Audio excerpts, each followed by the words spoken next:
Hi, it's dsoutherton and a weekly episode of Everything Korea.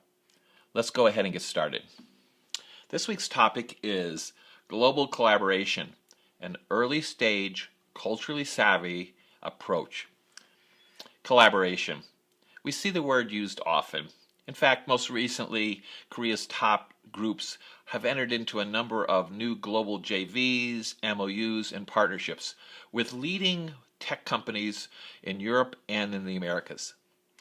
This means that two or more teams will work together, exchange ideas, align, and execute. Now, for Western teams new to collaborating with Korean teams, I do have some suggestions. They will be new to Korean norms and workplace expectations and mindset.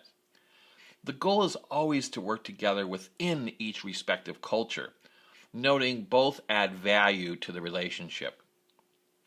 Now first, a common Western approach is based upon considerable upfront research, working level discussion, and then review in which a sole, well thought out singular course of action is recommended to the client, or in this case, to the partner. Now that said, I feel part of the process it's best to also include optional recommendations to be shared with the Korean team. Now by this I mean this would include the pros and cons to things that have been in the discussion level, but prior to being maybe in the final recommendation. And again, pros and cons, respective costs, and even better, I'd add an out-of-a-box potential alternative. Now, this early stage approach of collaboratively sharing options allows the Korean team to be aware that there are alternatives. And these are commonly needed for the Korean decision-making process.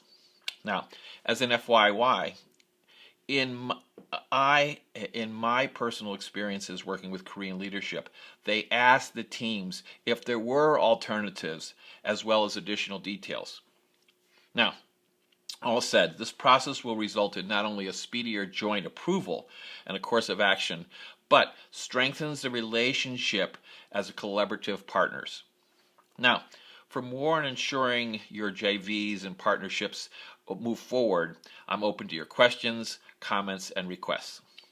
Again, this is dsoutherton wishing you all the best.